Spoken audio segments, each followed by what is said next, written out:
What's up, friends, and welcome to another episode of the All In Podcast. It's a podcast for casual leaguers. I am the League Dad, and I am coming at you with another episode of LCS recap. And we have Kevin Shee, we got Mitchell, we got Nerdy, all regular co-hosts here. We've been talking about LCS every week, doing these recaps, and it's been a lot of fun, a lot of action going on. Guys, I'm really excited to just jump right into it because I think there's so much stuff to talk about. And to be honest, like, I've been watching LEC too, but no surprises there, right? Really? So it's kind of predictable. LCS is kind of a little bit different. I feel like there's a lot more interesting plot lines happening here. And I wanted to start off the show, first of all, by going through our predictions from last week. And we normally do this at the end, but I think it'd be fun to start the show with, talking about what we predicted and seeing, how it all panned out. So, all right.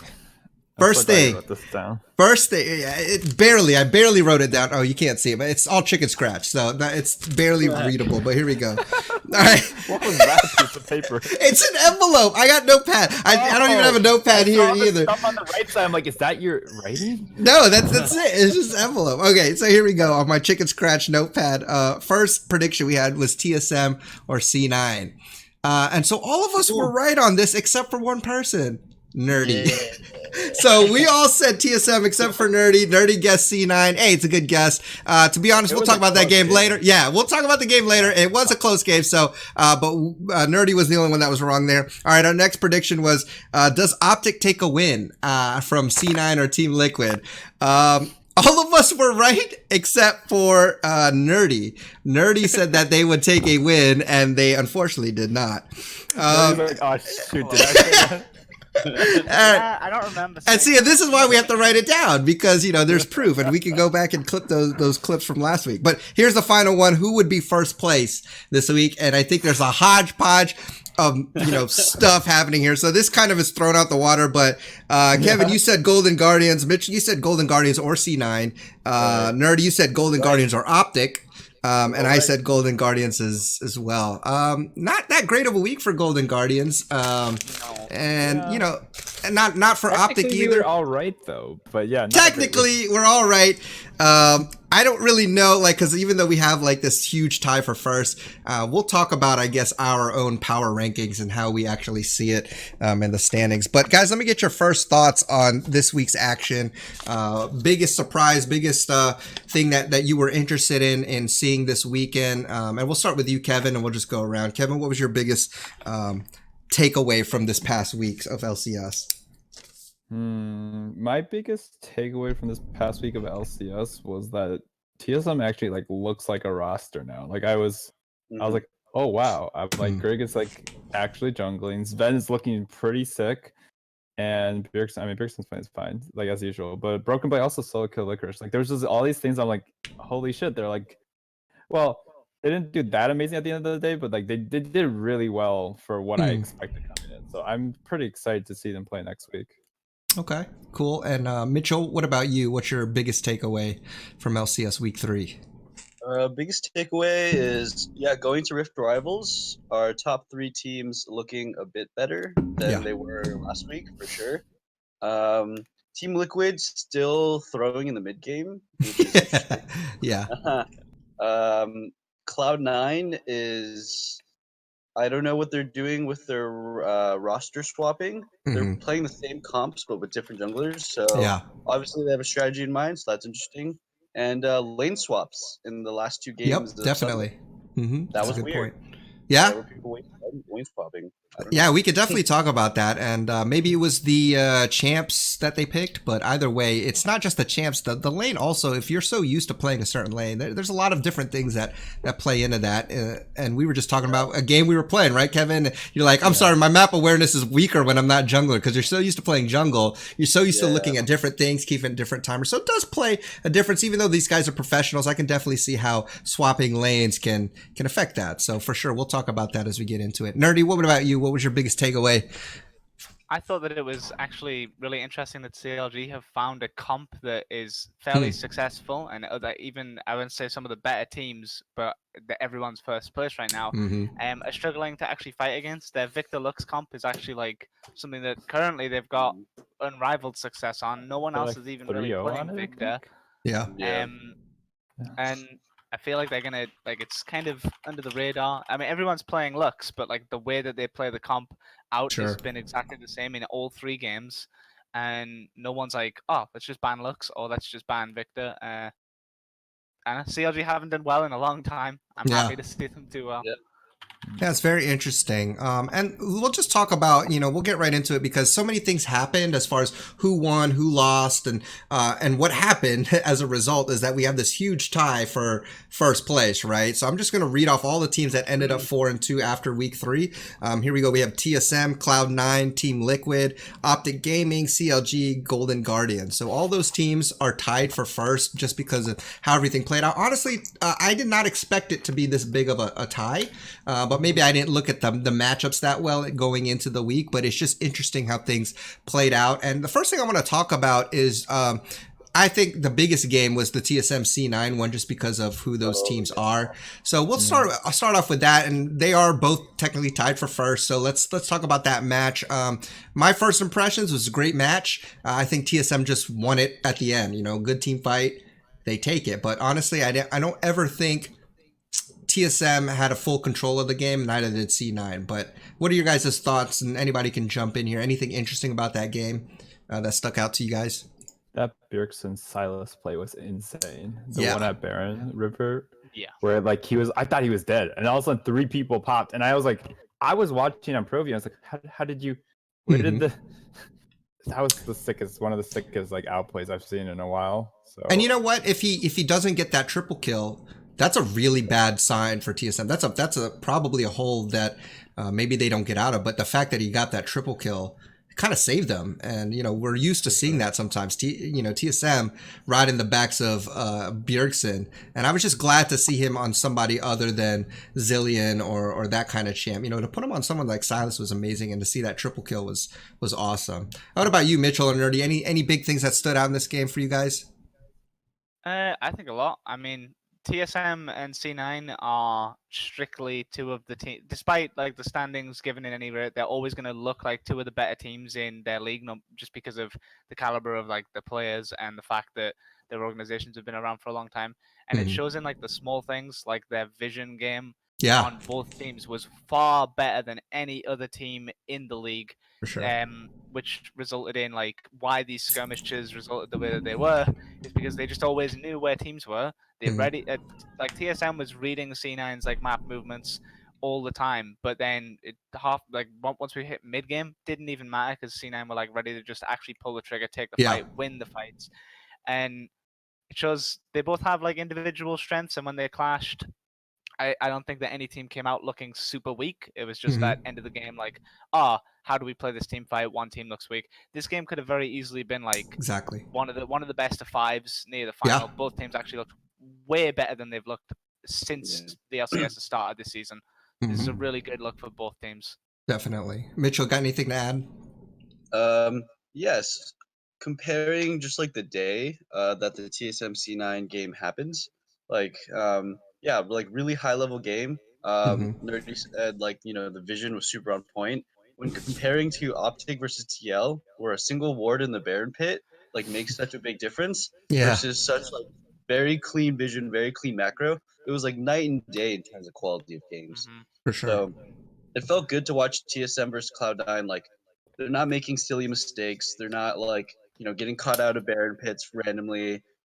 They're like trying to execute their comp, and it's the difference in who wins the fight or who wins the game is very small mechanical misplays, like 0.25 seconds, like miss a skill shot just barely, get hit by a poppy wall by like a pixel. Like Yeah. it was really high level play, and it's nice to finally see Broken Blade like actually be a top laner for the first time also.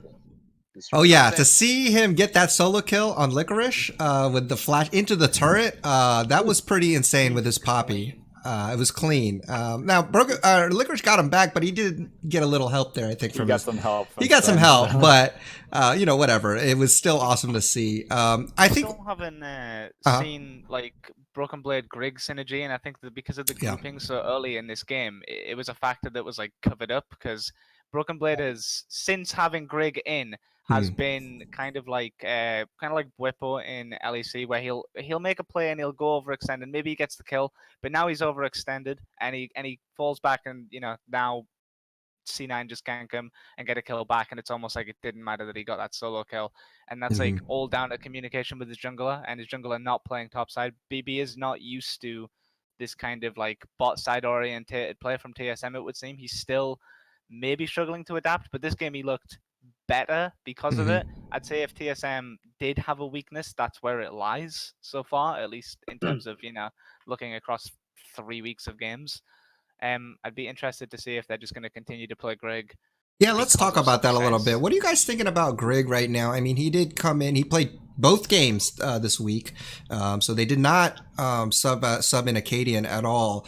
What do you think is happening there? Do you think it's a disparity in gameplay? I mean, do you think, to me, I'm just watching, I don't think Grig looks completely, 100% better than, Acadian. So I don't really know what's going on. Maybe it's mental. But what are your guys' thoughts on TSM putting Grig in, both days?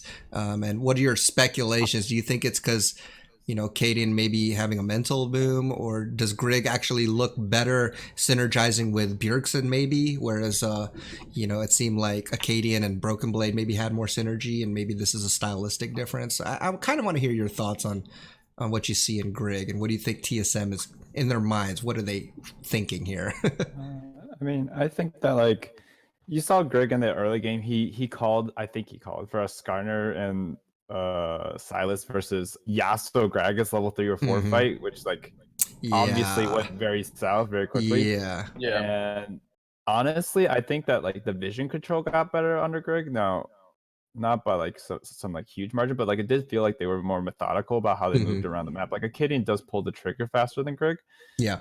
But it definitely felt like this wasn't a full power TSM, and they were playing against a full power C9. So the fact that they pulled it out, I mean, honestly, if that outplay didn't come from Bjergsen, I don't think TSM wins this game, or at least it goes a lot longer.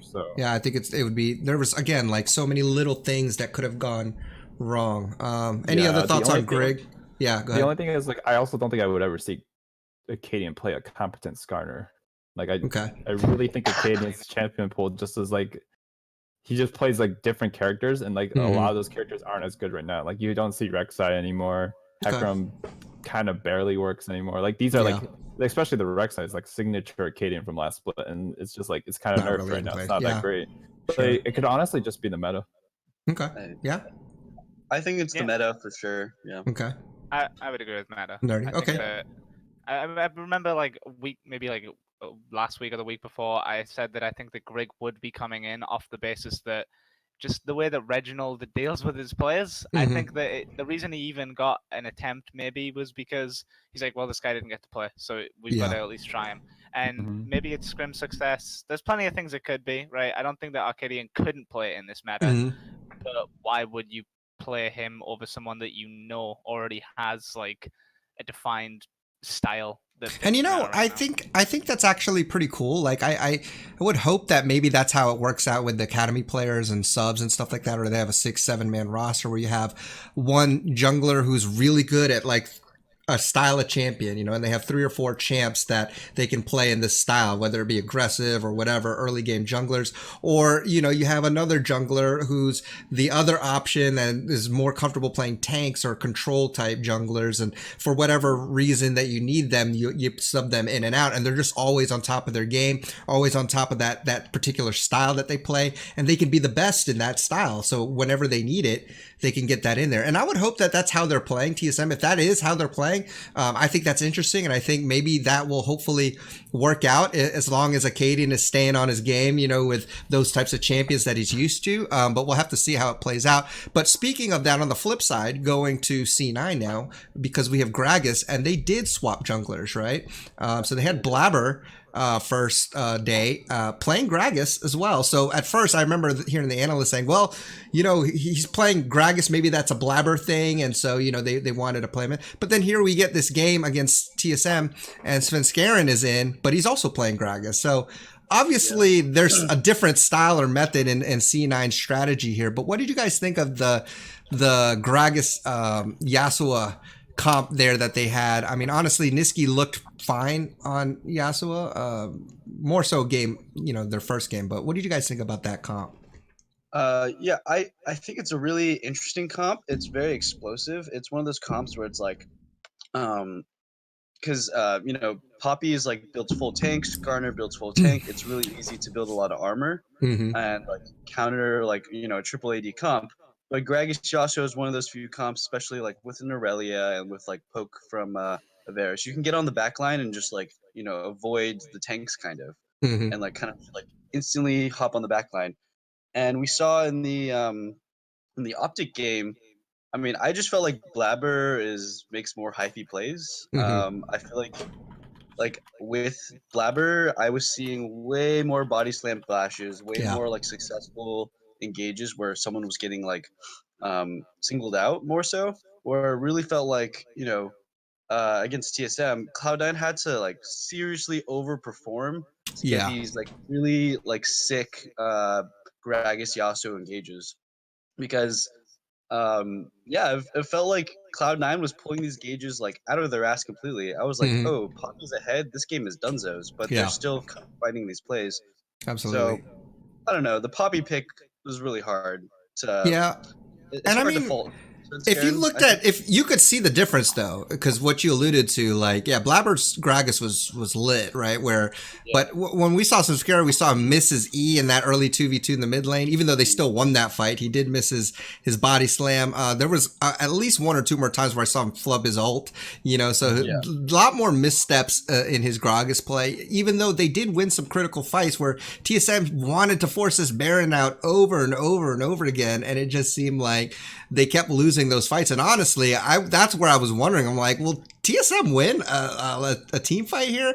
And so talk about that Baron dance over and over again. And I guess we did get to see the strength of that Yasuo Gragas because it seemed to work. It seemed like that's what they were going to both times. But what were your thoughts on around that mid game Baron dance plays? I don't know why the TSM felt the need to force the second time. It's like they just thought that seeing that they didn't clear the ward. So I'm just like, I guess they're just like, it'll be fine. Surely they won't get to us this time. It'll be fine. And at one point, Bjergsen's like standing in the bush and he hijacks some Prommel, and I'm like, okay, you're gonna use it. And then he gets engaged on, and he's like this sliver of health before he uses it, and he's basically trolling. Like, despite all the good things that he did in that game, that was the one where that was really close to just, if he dies, you can just lose the Baron here. You don't need to force it. If he was on the Baron, maybe it's fine. I don't really know why he's standing in the side bush or why TSM forced it, resulting it didn't seem that bad because they thought they could just win team fights, right? I think they're going for the turn on that one, and he just got caught out. Like, I guess. I mean, very interesting. The thing is, like, TSM's comp just like it was so much better than, I feel like it's so much better than C9. It is. You pick 4 characters that literally get shut down by one character, which is Poppy. And literally yesterday, Cloud9 showed that they have the wherewithal to to ban Poppy when they pick this comp. So I don't know why they thought they let it through. Well, today we can't handle Greg Sejuani and his Olaf. I mean, Olaf I can understand, but his Sejuani is just too game breaking. So instead we'll just I mean, honestly, it still was close. To me, it still felt like that one team fight that TSM won there to win them the game. It was super close. Even the analysts were saying, if they were kind of interested why C9 took that fight, because they could have stalled a little bit longer and probably would have had a lot bigger power spike if Yasuo gets that IE. And, who knows what would have happened if that team fight doesn't happen. All in all, close game, lots of action. I think we're kind of in agreement here that really it could be anyone's game. And that could have been an awesome series to watch, the best of 5 because it was close. But I want to go ahead and move on to some other teams. That was definitely, I think, the highlight game for me this week. Let's talk about the not so number 1 anymore, Optic Gaming. So they did go 0-2, and we expected that they were going to have a tough time going against Team Liquid and C9 this week, and they did lose both games. But guys, are you convinced? Because for me, at least during the Team Liquid game, I thought that Optic did decent. And to be honest, I think that they're a top 5 team, even though they lost both games. But I'd like to hear your thoughts. Let's start with you, Kevin. What do you think about Optic and their games here? Yeah, so I mean, even though Optic did lose to Team Liquid, I think they're probably just like the new FlyQuest. They probably cover that spot where FlyQuest used to be on the standings. So I think they're like a good 5th place team. I think that they showed solid play. I mean, it was awful to be sitting in a bear and not clearing out a ward against Xmithy. Like, what are you expecting is going to happen? It's going to be risky. You know, it's like a little bit less than a 50-50 there for you. So I think, but they look good. Like, this doesn't last season Optics so far. They have some like clear power in their mid lane, and their jungler still playing really well. I think that the reason they played Blabber into Meteos was just because like Meteos is actually like too much of a. He's a control jungler, and Zen is like also kind of a control jungler. He's aggressive control jungler, but like you need that wild card factor to like handle Meteos. Yeah, and I think that's why they chose Blabber for the first time this split. There's actually there's a little funny inside information. So I mean, it's not inside information because I know about it.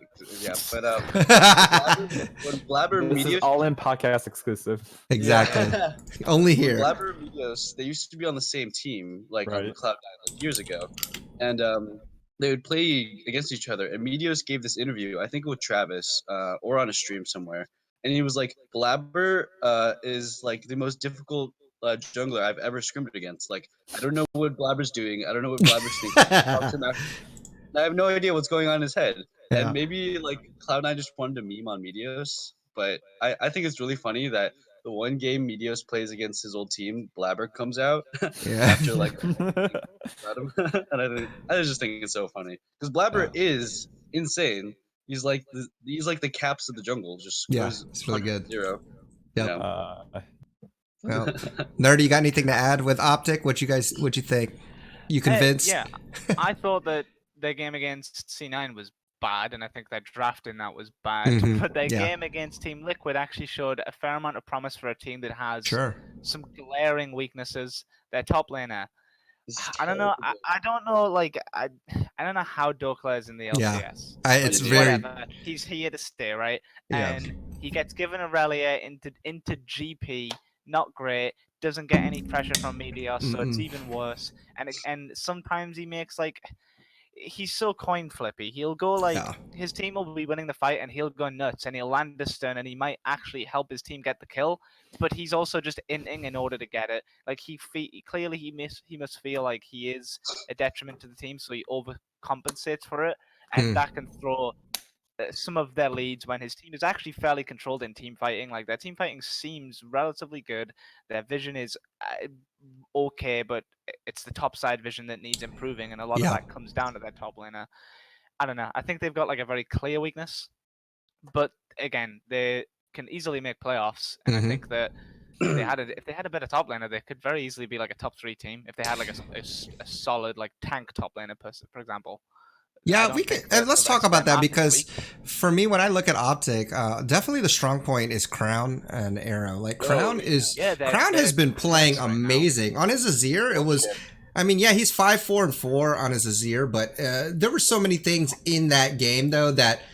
Beyond just the KDA, he had so many sick like setups for other teammates to get the kills. He was just playing amazing on Azir, and Arrow's been really consistent. And Meteos has some games where he does well, and some games where you're like, what's happening? But to be honest, I think this is a solid team. If you can build around Crown and Arrow, I think that you have some room to grow there. And I like the analogy you guys made, kind of like this is the new FlyQuest, because FlyQuest on the flip side is dead last. They've kind of disappeared and lost their identity. We have no clue what's happening there, but Optic I feel like is what you guys said is the new FlyQuest. I think they'll be kind of middle of the pack. They do have a pretty difficult schedule, not too difficult. They play TSM first day, and then they play Echo Fox, so they could possibly get a win there out of Echo Fox, and maybe they'll surprise TSM. Like if they play well like they played against Team Liquid, you never know what could happen. But let's move on then. Let's move on to Team Liquid actually. What do you guys think of their play overall? It seems like they're starting to get their form form. I think by all accounts, they've said that their vacation mode is over and they're like hardcore grind mode. And so it seems like they're getting back in it. Again, Xmithy making some nice Baron steals, Double Lift looking on par, on form, world class. What are you guys' thoughts overall on Team Liquid's week here? I have a lot to say on Team Liquid. Okay. And I mean, it sounds positive. They had a 2-0 week, but I'm frankly disappointed in their play. Okay. Overall, I think they have the potential, of course, to be a much better team, obviously. Mm-hmm. But it looks like I don't know. They turn into a solo queue team once they get ahead. They get a lead early game because they're better players, like Smithy or whatever. They make a couple of good plays, and then they just kind of fall asleep and they get caught in the jungle. They're like, this is not competitive league. They're not gonna try and come back into the game, and they almost lose to Optic. Like, Yeah. let's say they don't get that Baron steal. I don't know if they win that game. Yeah, They lose 100% I if they think lose so. if they don't get that Baron. Optic Yeah. had them like from the mid game. Their team scaled so much better. Yeah, I agree with that. Really scary, and like even with like Dokla being almost like a lifesteal, like you just get the lifesteal off of Dokla. Like he was so bad, but they Yeah. were still almost losing because Crown was outshining Jensen like really, really Oh hard. yeah. Really hard. So it just makes me a little worried. Like, I feel like Jensen is a bit better than that. I don't know if he's better than Crown. Crown is making the argument for potentially like just best mid laner. He's playing amazing. Right Yeah. yeah, but it's a little scary. Not thinking that the other team's gonna pull the trigger. Like they're going to pull the trigger. This is like LCS, so for sure. Yeah, okay. I mean, that's good. That's good. It's good to be hard on them. What'd you say, Nerdy? This scene and took a while to pull the trigger in the game Yeah. against TSM. I don't think it's uncharacteristic of LCS teams to just be like, oh, we'll just lose the game. It's okay. It's fine. We'll just It's true. That's very frustrating, though. After you, my lord. Yeah, that's true.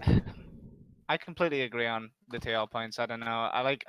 They are a good team. Their vision is something that clearly lacks. Again, this was notable. I spent a lot of time looking over teams' vision this week just because I know it's like the way that we've reduced vision now, it's so much more important.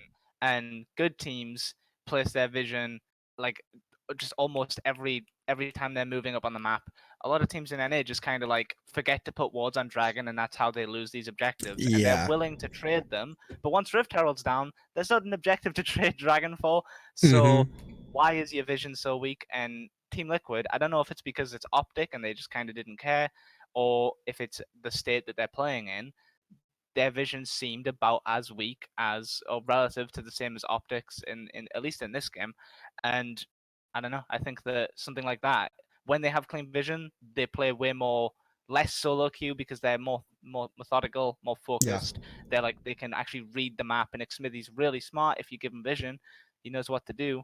But I feel like, I don't know. It seems like their early game is very good. Like their early game, like I said, they usually take those first dragons like all the time. They're usually first to get first turret. They play really well, but it does seem like after that they kind of get stuck and they're like, where do we want vision? Where do we want to set up? Yeah, A-ramming in LCS at 30 minutes. It's like a nearly late game, and they're just 5-manning mid, and it's not even like a 5-man. Oh, we got to defend the Rift Herald, the B1 kind of thing. They're just mid for no reason. No one has river vision. That's true. No lane. I think the lane priority on side waves wasn't even I think they maybe had bot pressure because Impact was down there a lot. But oh my god. Yeah. Their lane is a fantastic. They're clearly individually great players in NA, but they don't. It's going to take more than that to just win games, especially on international, Rift rivals. But I'm trying to. They need to play better. Come on, Team Liquid, we need you. Even though I'm not a Liquid fan, hey, I'm an NA fan, so hopefully that'll work out. Kevin, did you have anything on Team Liquid?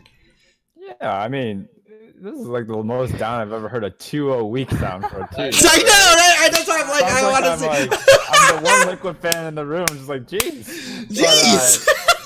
Jokes aside, the Optic game was rough. Like, I think the Vikings game was pretty promising. I think Impact did 34.5% damage on Aatrox versus Riven, versus Viper's Riven. Like, dude, there's Impact has been playing He for the has. most part pretty He's been damn playing solid. well.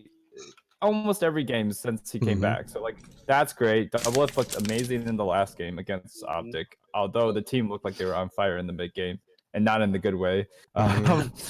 So I'm pretty okay with that. Like Impact and Double F are very important to this. I mean, everyone's very important, but like if Double F is doing really well and Impact is like a rock, like I'm very confident that they'll get their shit together. Like I honestly think that, and this is me being a fan, so this, that aside, That's like, all right. or that in mind, like, I honestly think this is just how Team Liquid plays the regular season. When they won their first split, they were just like 4th place or 5th place in the regular season. They just smash playoffs and then you just smash when it matters. Like, yeah, it sucks to watch, and I would love for them to actually, take shit seriously. But as far as I'm concerned, it does look like the skill is there, and they do outclass teams when they are like actually just straight up 5v5ing and with vision. If they're shitty at vision, then which they are currently, then it just sucks. So I think they'll get their shit together. I think they're slowly warming up, but okay. I mean, Liquid Jensen said he feels like they're at 70% right now. So it's obvious that they're aware they're not playing at par. God, if he said he was at 100% right now, I'd be very worried. Yeah, for sure. Okay, well, so Team Liquid, again, sometimes I think it's just because the team is good, they're good, and so it's just a matter of like what we're seeing compared to our expectation. So it definitely, even though, they're 2-0, like that's what they're supposed to do, right? Because they're best team. So it's harder to find the positives there unless they're like G2, who's just stomping everybody in LEC, right? So, we do have to nitpick sometimes because that's, they're like the best team. So we need to find some of the flaws. But I want to move on to Golden Guardians. And the reason I want to move on to Golden Guardians is because 2 things. One, we had a bold prediction statement made by Mitchell last week that I want to bring this out. And 2, it ties in other teams that were big storylines. First, 100 Thieves getting a win. And then CLG, but CLG is a different story. But 100 Thieves got a win. But interestingly enough, Mitch's prediction was that Golden Guardians was going to have Tom Kench banned 2 times, and they did get banned both times by 100 Thieves and by CLG. And so it's something to think about here with Golden Guardians. What did you think of their play? Obviously, it was a kind of like it didn't look that great for them this week. And so I wanted to get your thoughts on that, just because, tied so many things of what you talked about. No Tom Kench, so they didn't win because all of their games that they were winning on, they had Tom Kench. So maybe that's a flaw. I don't know. Maybe teams just wised up. And even a team like 100 Thieves gets that win. So what do you guys think about Golden Guardians? I'll just open it up. Ole, when he didn't get Tom Kench, kind of a mess. Also, in their game against CLG, something that I like. I'm not an LCS player, so maybe I'm not the one to say this. But when you take and I think Froggen probably wanted to do this, but this is bad. He's like, it's fine. I'll go top lane for the matchup. But the matchup doesn't matter if you don't know how to play the lane, because the lane is different. There's different things, like the way that you play in the lane, the times that you go aggressive, the fact that you think about the jungler. It's a different lane. The style that you play when you play in top lane is just different to mid, even though they're both solo lanes. And he was just inting in top on Aurelia. He'd overcommit, thinking, if this was mid lane, it's a short lane. I have that kill. Or my jungle's here. He was just straight up. I mean, maybe that's the excuse I feel like for why he was playing bad. But point is, he was until the mid game, he was ending it up against Ruin on the right, which was really bad because he is the rock of the team to get them through the bad times, and then they can actually definitely he's okay. Ole, his Nautilus was a mess. I thought Contracts actually played one of the best. He's meant to be their weakest player. Right. Yeah, he was 7-1 on Olaf. It was. I don't know. It's really sad to see if they don't have if one of their members crumbles, the team doesn't have any they didn't play horrifically bad, but once they start falling behind, that's kind of they're just gonna give up things. They'll give. I mean, if you look at the game, against 100 Thieves, it's not like they played terrible. but it was so odd that they lost that game, honestly. Like, because they didn't lose the game against 100 Thieves. I mean, no. I mean, like, it just looked crazy. Like, because I thought they should have been playing much better. You know what I mean? Like, and they weren't playing as well as I thought. You know what I mean? So yeah. It's confusing to me. Like sometimes, like what they're doing there. I don't know. What do you think? What do you think they should do? Because it seemed like things were working before then, but not this week. So what do you think it is that needs to change, other than the crazy lane swap there? Obviously, they shouldn't do that, but I mean, for me, I feel like get Froggen on those comfort picks, play around that, because I think when he is on those, they can actually play around that and execute well. But I'd like to hear what you guys think, like on how they can turn it back around. I think this is actually just a one-off thing. I think this is at least the CLG Golden Guardians game. I think this is a case of like they've seen other regions, like a lot of regions are doing this lane swap thing because all these mid and top laners can flex. But Froggen's brain is like hardwired for a mid laner. Like I watch him play top lane. I'm like, this man has never smurfed in top lane before. Like or he's never queued up for top lane. Yeah. Or like not never. His team fighting after laning phase, he was like really good still. Like he came back, and if you saw his end score, you're like, oh, Froggen did okay. But you watch his laning phase, I'm just, what are you doing? Terrible. And he is he's the heartbeat of the team. He's the like, you know, back when Bjergsen joined TSM sort of player, like everything revolves around him. So like, just put him on a control mage. I think it really is fine too. So in certain matchups, throw him in on that, but throw him in mid lane for the love of God. Put him in mid lane. Because like I think Hunter played pretty well that game on his AP Nico. He actually like he was like actually doing quite well, but like he just can't convert those leads like Froggen can. And at the very least, you know Hunter's gonna do fine in top lane. So why are you throwing Froggen up there? It just felt like they hampered themselves, and I think they're not gonna experiment with this as liberally against higher ranked teams like CLG. They probably will like maybe toss it in against like 100 Thieves they already played, but you know the other bottom teams they might toss it in because it's good to have that versatility in this meta. I think, but I don't know. I think it was just it's one of those like York games that like or not. It's like the Team Liquid York game from last split. It's just like they tried something. They really tried something for them. Yeah. Their biggest worry should be Ole. Ole is just looking. How do you look bad on Nautilus? Yeah, he's 1-6-4, 0-5-5, I believe. His other games. There was just one bad fight in the top red buff area. He goes around the corner and he sees 3 people lined up with each other, and he ults the one right in front. He ults the Stixay, who is right in front. Like they clean it up. Like Froggen comes over and kills Stixay and everything. And they're like, "Oh, he made such a great play." I'm like, the flank was good, but he literally had 3 targets. They were all. He could have got. He chose the one in the front, so he got a 1-man knockup with Nautilus. So I was like, I mean, sure. Yeah, he definitely did not look great. Not his comfort pick for sure. It's a click spell. No Tom Kench. That's what it was, man. Maybe he thought they wouldn't ban out his Kench. You know, bench the Kench. I don't know. So they needed to find at least 2 picks for him. Like I'm seriously. So they banned out the Tom Kench, and then he played Nautilus, and he didn't look great on it.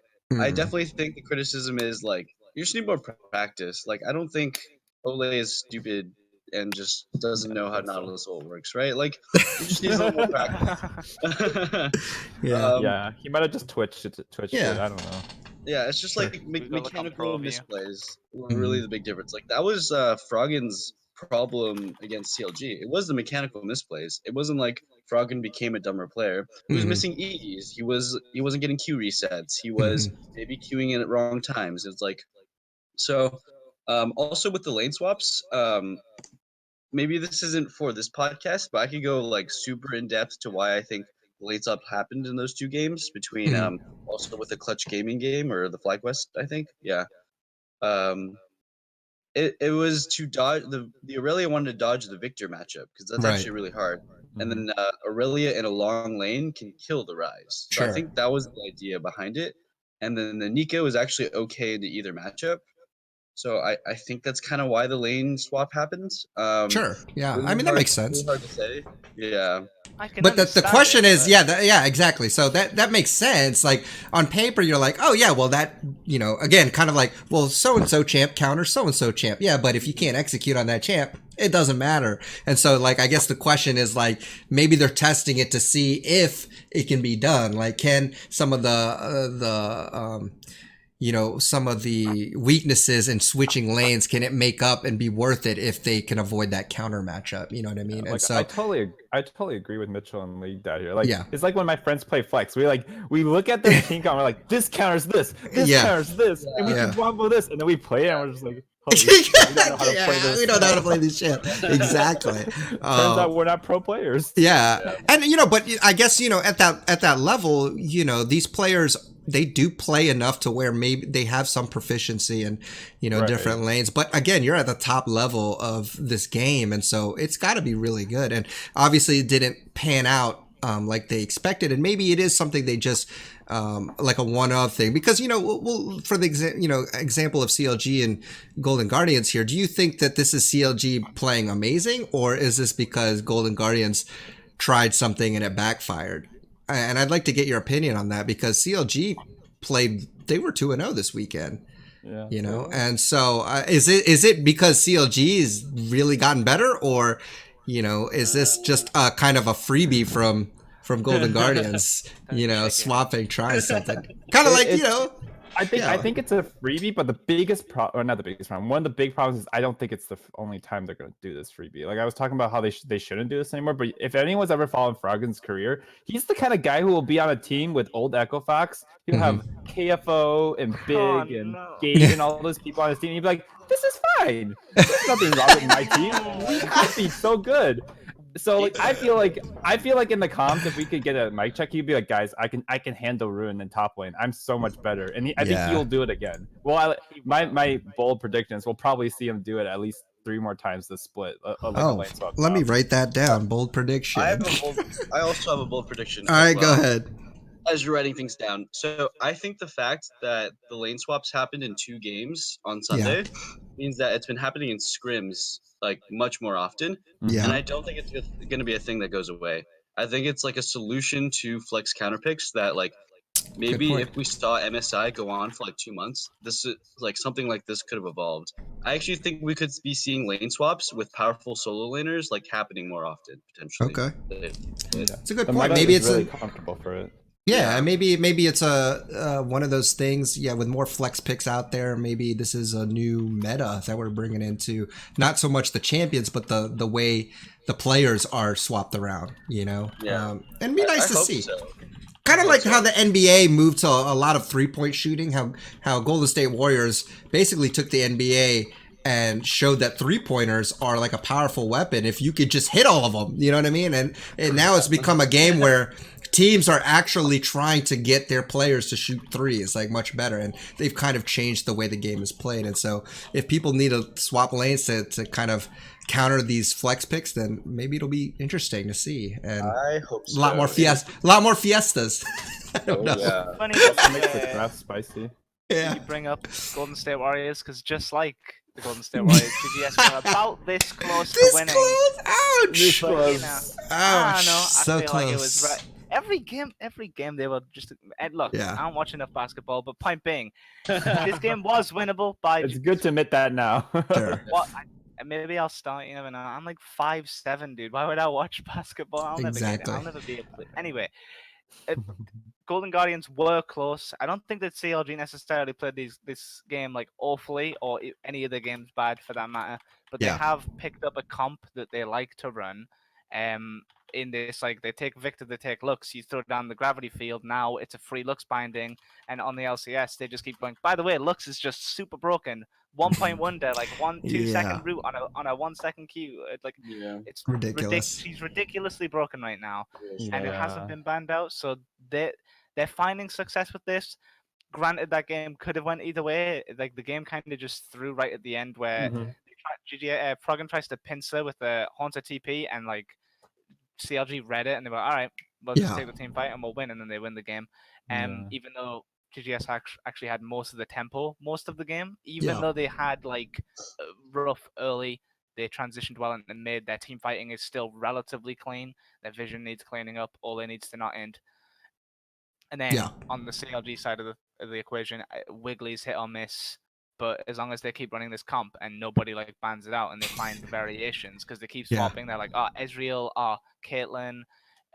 If they don't get Lux banned out or they keep playing Victor, and Syndra, then I feel like CLG still have a good chance to be like playoff potential because they don't look anywhere near as bad. Ruin he's not impressed amazingly, but he is better He's than better. he's better than He's Douglas. better, Better yeah. than I don't Sure. even remember who they replaced. Darshan. Way Darshan, not Yeah, Dokla. Darshan. Oh, he's definitely better than Dokla. Yeah. He's better than Douglas. He's better Darshan was better a than lot of Dokla the- last split. I think he was 9th Yeah. place in the top lane pool. Yeah.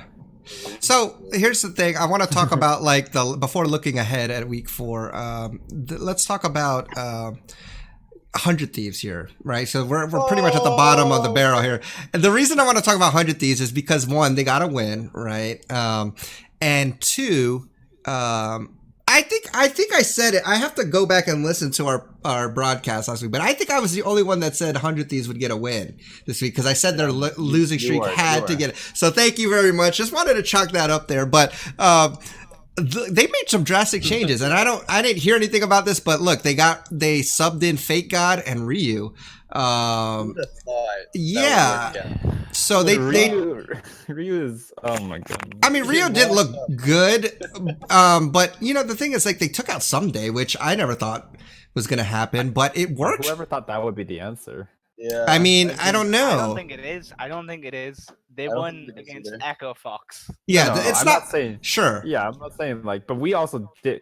They won against Echo Fox, but we knew they were playing against Echo Fox, and none of us thought that would be. I still thought Echo I Fox. suppose. Yeah. I mean, we all thought Echo Fox had a pretty good shot there. I don't know. Yeah, I mean, everybody has a good shot against the 100 Thieves, but what do you guys think? I mean, what do you think about this? Is this, this kind of like at a point where maybe on paper, yeah, the players look good, but sometimes you just need to change things up, right? And maybe just kind of resetting and say, okay, our logic is telling us that Someday's a better player. Soligo's kind of whatever, but maybe they're just like, let's just try it. What's the worst we can, what's the worst gonna happen? We haven't won a game. Like, let's just try something. And hey, it worked out, but is this a permanent solution, or, what do you guys think about, let's talk about their win. Let's talk about their win. What caused them to win? Let's talk about that. Messy. Yeah, messy. Echo Fox caused them to win. I would More of a throw then. I would like to make just like sweeping declaration. Amazing is an amazing human being. He does not give up. He doesn't. Give up. He keeps trying. He runs his head in. I feel like he had almost 100% kill participation in the Echo Fox game. Yeah. Like, going into that game, over the 4 games before that, he had 90% kill participation. Yeah. Like, literally their team breathes. Like, if they he had 100%. He had 100% kill participation. He was involved in all 18. Yeah. You're right. He's a man on a mission. He's like, I will turn these sad sacks of potatoes into I love it. I would bet that the man probably was back in EU and he saw how bad they were last week. He's like, wait, I can make that team good. Like, I see Bang, I see Afro. Like, someday, dude, you can do this. That's my team. He shows up. Wait a minute. Yeah. It's like you like watch the commercial. You're like, wow, that looks really good, and you get it. And you're just like, why is my birthday? Yeah, it's the fast food commercials. Yeah. But I think you're right. Like, the game still looked messy. Afromu was still misplaying on his Thresh, and it just didn't look pretty. His Rakan game, actually, the one they lost with his Rakan game, I think it was this week. Yeah. That was the first game, the Rakan game. He actually looked quite okay. Like, yeah, there was a few misplays, but like he was making plays. Like that one play where he was Rakanning through mid lane, and he like started Rakan all, and then I was like, what's he doing? And then he just made it up, and I was like, holy shit, that was an Afro move play. Like I thought there was some life in him. I don't know what happened. Maybe he's like good friends with Fake God or Ryu or something. But I think that I mean, I think like that's right. I think that you need to breathe new life. Like, it doesn't matter if your team looks like the best team on paper or one of the best. If it doesn't work, there has to be something wrong, or maybe you need a mix up to kick people's not their heads in, to kick them into shape. Yeah. Supposedly, they did say on the cast that it was something to do with like the mentality of the team was like way more. They were high morale with this comp of this set like roster. And they were like, this is like, so when they fall behind, their mental isn't going to go boom, and they're not going to just be like, wow, our 6th loss. which is obviously particularly important at this point. Right. And I also think that maybe just actually having an English-speaking solo laner, Yeah. not that someday isn't, but like like a one that the jungler can communicate with. And Ryu played in EU for so long that I imagine that his English is probably like. No, his I English thought that is fine. I thought that guy Yeah. retired. Honestly, I didn't know he was still I playing. thought he was coaching for. Or yeah, or 100 something. sure. I was like, I don't think. I was like, Wasn't that what? they said at the beginning? And then they Maybe said he he was subbed the himself academy. in. He's Yeah, he was a coach. He's like, I'm going in, y'all. Yeah, he played for academy. I know that, but like, Okay. as far as Pirate I've Fox heard, he did. doesn't look very good in academy. But He didn't look good. He didn't look great either in this game, to be fair. But like I think maybe it's one of those things where again you have two people who they've just been losing and losing, and again going into a game, if you've just been so used to losing, that can already have a mental aspect in how you look at the game, right? It's almost like, okay, we're just playing. But having two people in with maybe a fresh perspective, even though they might not be the best on paper, maybe it gives them a little bit of a more positivity as they're getting in there and their mentals refresh. And then like you were talking about, Mitchell, with Amazing in there, I'm sure he's, talking through comms, getting them, excited and telling them, not to give up and all that stuff. Cause he is that type of player, and so to see that is interesting. Moving forward though, guys, I still don't have a lot of hope for 100 Thieves. I think this was just kind of like you said, Echo Fox kind of gave that game. Also, maybe it was just a one of, breathing this new light. But I honestly don't see 100 Thieves improving at this point, and I don't know what they should do. Any thoughts? Dude, I don't know if there is much they can do. A lot of people will go, oh, well, just wait for 2020 because some of your players have to be let go, and you can build a new roster because there's something internally, whether it's Prolly or something to do with like the players like meshing. Their synergy's not there.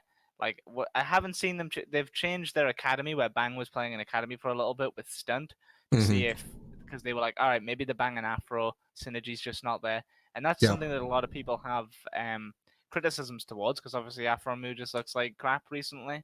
Yeah. And then obviously you're trying to like fix all your subs because you just got Amazing who actually helps your team, but then you can't have Bang and Someday, but some days like fantastic. It's Someday, so it's a mess for them all around.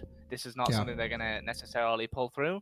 I think they just need to like consider not completely losing because it damages their brand as like a franchise team, and hope for the best as it comes out.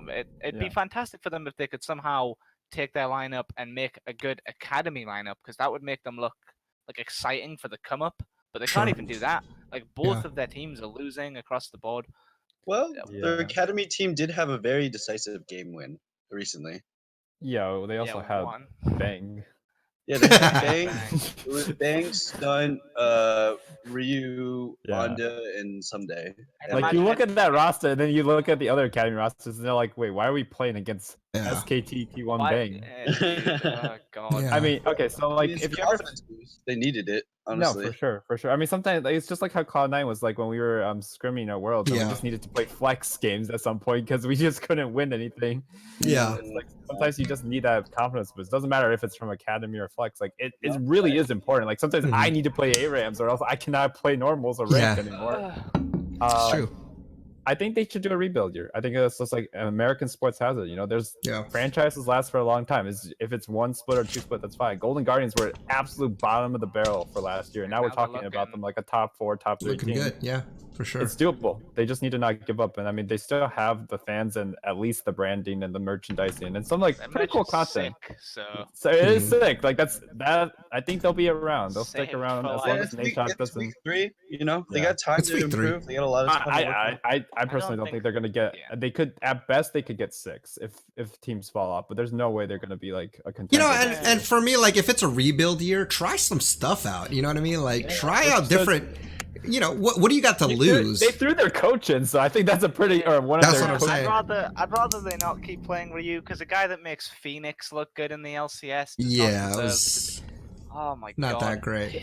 Well, listen to Amazing's interview afterwards. Amazing. Yeah, he was saying like Ryu is obviously not like mechanically better. He even said that about himself. Like I'm not a mechanical jungler, but it's all about the communication. Like I actually think that was the problem with Someday. Like Someday, his English is not great, and he is a very quiet, like not loud spoken person. Yeah. And like That's what obviously someday is so much better than Fake God, right? But Fake God is like, why is Dokla in the LCS? I think that they're just Dude, that That's guy's exactly playing what for a is going on in contract his right now. head. That's He's what like, it is. He's yo. playing for a spot on the big league. Exactly. my point is they speak English and they will Yeah. do what they're told by their jungler or by their team, and that's why they're there. You know, I actually Yeah. think like Fake God is like not that great, but he speaks English. And when Yeah. Amazing tells him collapse, screw your lane, lose your farm, he's like, yes sir, I will. And do that's it. sometimes, see, this is another topic we could go on a tangent on, but just to piggyback off of that is like, you know, old C9, yes, they were good individually, but they weren't the best. But what made them great is that High was like the single-handed voice that would say, do this now. And everybody just would move at the same time. And so cohesively, they moved more as one unit than any other team. And so team-wise, nobody could touch them because they were just on the same page. And that is something that teams have to work on and build over time. C9 had that, you know, the old C9. They weren't, again, like the best mechanically at all their positions, but group-wise, nobody could doubt that their cohesiveness was what took them to the next level. But I want to go ahead and move on to looking into next week. I mean, we could talk about Echo Fox, FlyQuest, and Clutch a little more, but whatever, unless he had something important. But I'd rather talk about what's coming up next week. So this is, correct me if I'm wrong, this is the last week of LCS before Rift Rivals. Yep, Am I right on that? Okay, so Yeah, it should be. so it'll be interesting to see what's going on here. I was looking through the matchups. I don't really see any like big matchups per se, but Team Liquid is playing Golden Guardians. TSM's playing Optic. Again, Optic on the record score is, you know, same thing. Oh, TSM. Surely every match is a big matchup. Every team's first right now. They're Exactly. all in NA. I mean, Yeah, even it's all Golden the Guardians is first playing place teams in TSM. NA. Exactly. We have 3 first place teams going. Yep. Yeah, exactly. So, okay, let's talk about predictions then. I guess, would you all agree that maybe Team Liquid Golden Guardians and TSM Golden Guardians seem to be the most promising matches, Yeah. I guess? Cloud9 I versus Shield. I think Cloud9 Cloud9 ver- versus Shield. Yeah. You like that, man? Okay, we can do predictions for that too then. Let's just go down the line then. Team Liquid versus Golden Guardians, who do you guys got? Team Liquid. Woo! So you're Liquid. I'm gonna keep going with the GGS train because I bought my yeah. LCS pass. I think if they actually win this game, it proves that they will be a top team. They yeah. beat C9, Oh yeah. but they managed to lose to Clutch. So who the hell knows? Will it prove it though? Echo Fox's only win is against Team Liquid, and that That's hasn't proved shit. Yeah, that's Okay, true. but they're also 0. They also have 5 of the losses. Yeah. GGS at least, like, if that's they true, take out that's Team true. Liquid, they actually look like a much better. Either of Maybe these Cloud9 games, and TL, I could see whether they beat TL or TSM. Either of the games that they play out, I think GGS would look like top contender of the region at that point. However, I think Team Liquid will win, but I'm gonna say GGS because that's what I want to happen. Okay. Alright. Well, then with that GGS hype train, who do you think wins the TSM GGS game? Are you sticking with it? Yeah, sticking I with mean, GGS obviously, if you on that. said if you said they would beat Team Liquid, actually you think- got. I think GGS can beat TSM. I think beating Team Liquid is harder, yeah. but I want them to, so I'm gonna say that. Okay. Let's go. Nice. I'm gonna go TSM. Yeah, I'm gonna go TSM. Good luck with that one. Kevin, who do you got? TSM, Golden Guardians. Oh, so I was gonna say Golden Guardians, but Nerdy opened his mouth and he's gotten everything wrong. recently, He so I'm has like- been wrong. Yes, So that's I'm true. Really, I want to be on the winning side, but my heart says that it's going to be Golden Guardians this time Okay. around. I think that they actually have the matchup down, and if TSM still plays Greg, they don't have the coordination. Like Bjergsen his back is going to break if he has to keep doing stuff like that last game. And I think that Froggen is better than Niski still, despite Niski being better this split. Sure. So I think that it's going to be close, and I think GGS should take it. So you think GGS wins? Okay. Now here's an interesting matchup. It's TSM Optic, and I say that because Optic, again, they looked okay against Team Liquid. Optic also plays Echo Fox, which technically they should win that. So if they win that, but can they beat TSM? Because again, they showed strong showing against Team Liquid. If they beat TSM and then, presumably beat Echo Fox, that puts him in 2-0 again.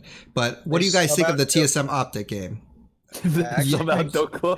If they sub out Doka for some random dude, I think we'll be better. Some random solo queue Alright. player. I haven't watched Optics Academy games. Who's their top laner? I don't I know. don't know. I don't I even think know. I'll look it up There's real no- quick. I'll look it up. There's no It's way Laura. it could be anyone Oh, better than Dokla. It's Delora. No, it's Delorum. He played on their team before too. Honestly, that's an upgrade. He was like an That's an one trick. upgrade. I'll Wow. take it, dude. I'll take it. No, I don't think it's an upgrade. I remember him. I don't think it is. But I don't care. Get Dokla out of here. I'm just Oh. it's so painful watching Crown. It is pretty Mios, painful. close. They're so close to being Yeah. good, So and then they're close. just like, oh, by the way, it turns out that my top laner is like the Afromu equivalent of, probably even worse, because Afromu actually still like exists as like a good factor for his team at points. This guy just Yeah. ints, but he picks Aurelia, so it's fine because like you can just Yeah. int on Aurelia and still get kills. Yeah. I mean, Okay. Optic, he's gonna get abused by Broken Blade. Oh, my opinion. yeah. 100%. Hard abused. Just So what do you slapped guys? around. So what are your picks then? Kevin, TSM or Optic? TSM. TSM. Nerdy TSM. Yes. Are you with that, Kevin? It should be TSM. Okay, TSM. Yeah. All right, next thing I wanted to talk about is, we've been seeing a lot of different junglers. Before this week, I don't remember seeing Gragas too much. Maybe we did. I think we're seeing Gragas. One thing I wanted to ask you guys, and this is another prediction, but I believe they're playing on 9.12 this coming week. Is that correct? They Yes. will- should be, yeah. Old If Rise that's- was like the last time last week. Yep. So if that's the case, do you think we see Silas? And I want to say Silas over Rise because Silas is the most picked mid lane champ in LCS this so far. So he's been picked 10 times. But do you think we'll see Silas still getting some play after these nerfs come live? Maybe one game, maybe, but I highly doubt it. I think Silas is gutted. His laning push, like part of his laning pattern is pushing, like he just pushed mid lane and ignores the other person. It's so good, and now he got nerfed. So Yeah. Okay. Yeah. I have a long haul prediction in this case because it's not technically for next week, but it's forever. Until it happens, I think this will happen, which sounds weird. So if these Silas nerfs retain sometime in the near future, like the next big tournament, or potentially in the LCS, but I doubt it, we're gonna see a Silas support pick. oh, I thought you were gonna say jungle. Okay, I'm gonna put that as a No, bold he can't prediction jungle here. anymore. It's so hard. The Yeah. way, like the Oh, he way in can, which but it's his hard. kit works is still like it's still unbelievably useful and supports Right. the easiest role to drop him in. In melee matchups, he's actually very much like the Ornn support, where he counters melee supports like almost just outright. Like he's got a good stun knock in, he'll have shields, you can take Aftershock or Guardian and still live. You've got a good slow pull, you do a nice little bit of damage, but not too much. his ult is OP. Yeah, and his ult is broken because you just steal whatever ult you need. So like he's still playable on a pro play level, but he's been like So I'm gonna moved put down you. into this I'm gonna box put you as where- yes as support, but maybe not this week. But I'm gonna put that. Mitchell, you said maybe one game. But probably One- not. Most probably. definitely not. All right, I'm gonna put you as no then. Kevin, do you think you'll see Silas at all this week? I don't think this week, but I think he'll come back. It's gonna be the typical. You think he's super out of the meta, and then people are like, "Wait, but you can ult every 10 seconds with a full Yeah. AP ratio. That's Ah, crazy." it's- And he'll come it back. is- He's at level It is 16. crazy. It's Yeah, level it's still 16, nuts. but I mean, Dude. it's in NA, and it still And happens it- almost and every it- game. Yeah. So And it just plays scaling comps anyway. Z well, still no, gets no, picked. and NA's team average game time's lower than LEC. That's I So mean it's- that's it's because like teams 33 just minutes, get right? ran over. Yeah, There- so my point being is like, yes, we play scaling cops, but for some reason the games end You anyway. still, So you still pick scaling champions. yes, I think But the Silas is it's still 30 fine. minutes. I think that it's just like Silas players, like people who are actually Silas players in a pro level will like pick it, but Yeah. people who are just playing it because it's 100% pick ban, you need to take it, will not play it anymore. Yeah. But I think next week, I'm guessing only like 2 showings are gonna happen. Okay, Go let's top move lane on to the with a next. rumble. Supposedly, I think we can see Rise. I actually think that's what I wanted to move into. So you think we'll see Okay. Rise? I'm gonna go the opposite route, Mitchell, and I'm gonna say that I don't think we see Rise at all. Reason being is that he has been picked. He's the second most picked mid laner 8 times, but he's only won like 1 or 2 of those games. He's overwhelmingly lost. He's been picked once in the top lane, won that game. I don't know if he actually wins this or is, the shield removal. I think that's going to be a big deal for pro play. I don't think he's going to be as good of a split pusher. Honestly, he doesn't have that movement speed anymore either from his Q. So my prediction is that we won't see Rise. I don't think he was borderline already. I think personally, people keep picking him because it's Rise, but I think teams are going to find out even more so that he's just not doing that well in this meta. And I think with the 9-12 changes, I don't think he'll be picked at all. So that's my prediction. That's my bold statement as well. What do you guys think on Rise, Kevin? Nerdy? I will say, and this is based on me not really knowing too much about what the changes are, to be honest, I destroyed a Rise like an hour ago. Like I took this man out back. So based off my one game, he felt awful. So as far as I'm concerned, Rise is out. In a normal game too. So yes, I'll give you a real prediction once I actually read up on it. So okay. I don't know. Okay. Okay. Mitchell, do you want to say why? Mitchell, do you want to say why you think you'll see Rise? Yeah, his wave clear is insane, dude. Holy cow! Like, his efflux, it just spreads automatically. You just go EQ, and you can like clear waves so fast now. I mean, I played a couple games of him, and I watched a couple high elo streamers play him. I'm like, all right, so his dueling is not as great, obviously. His overall nerf, but it is just straight wave clear is like significantly better. Like, you can just AFK your lane way better now. But is that enough, though? I mean, his ult is OP, and his slow is still pretty strong. His W does a lot of damage now, so... His ult cooldown rank 1, though, is huge now. True. Compared to before. I don't know. The range is bigger, though. The range is bigger. Still useful. Later on. Still useful. I think, like, a team like G2 will still use it. Like, they'll still be really, really S tier with him, so... I don't know. Fair point. LCS. I think the quick route is such a big part of the character, though. Like, I think he'll obviously see more pro play than in solo queue because of like how Rise has always worked. But I think he will still be a niche pick. It's just like you can't just blind pick him into a lot of comps because that used to be that click empowered route was just so powerful, and he doesn't have that anymore. So you can wave clear, you can roam with him, but you still have empower route. You have empower route, but it's not as guaranteed. Like it's still you have to set up. And the slow is quite powerful still. The slow, it's 1.25 seconds, I believe. So it is longer than what the original. So you're telling me that guy in that normal game was just bad at it because I didn't realize probably very much. Probably. I'm assuming. It felt pretty weak. I was like, I'm just walking up. Plus, you were playing in my MMR, so they're really bad at my level. So. I think we got carried in. You were 10-5 on Nuna today. It was pretty man. That's pretty sick. We'll see. Nerdy. Okay, let's go. I haven't even seen the Rise changes, so I don't know. But so at least often though, I think I've just given up on keeping track of it. Honestly, if you consider the record of like he just gets changed, he always stays in the LCS no matter what because that's true. Named after the guy that made the game. Okay. Well, then I guess Tryndamere. Yeah, but that's true. Ruins solo queue every game. He does. Like, hate that game. Hate that guy. Broken, and you have to live with that. Exactly. Yes. All right. The reason I don't play top anymore.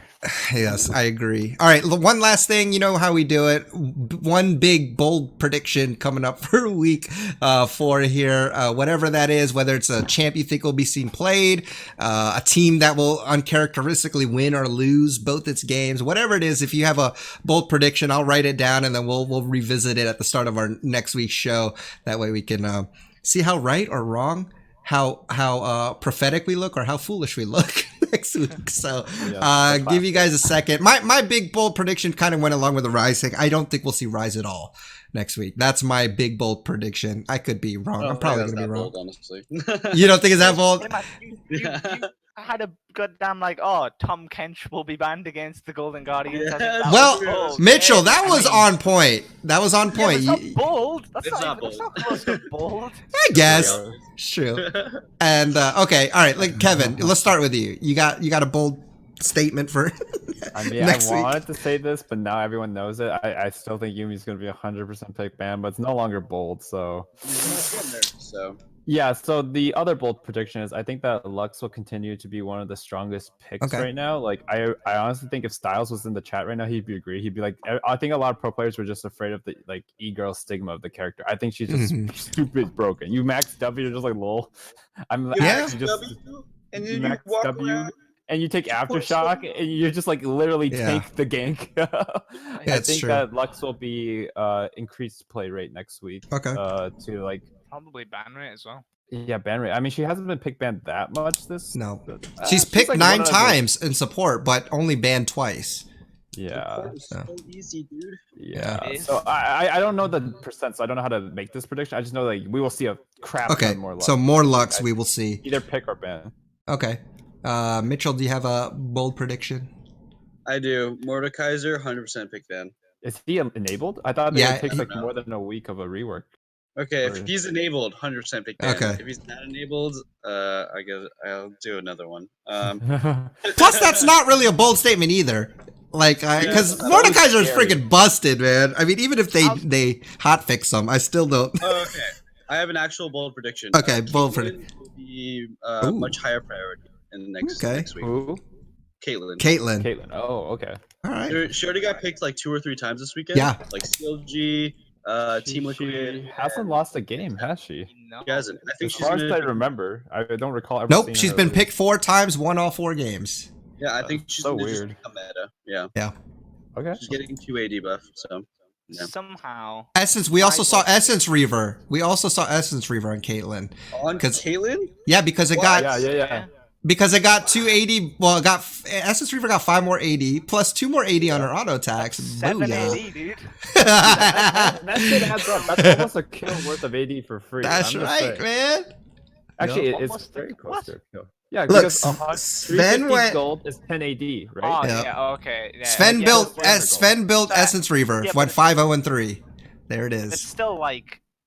Oh. Sven. I'm just saying, Sven's an EU 80 carry. So. 5-0-3, man. You can't do math. That's. I'm just gonna say it seems bad.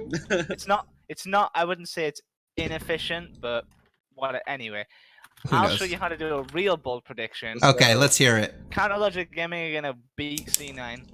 What? Nerdy? What?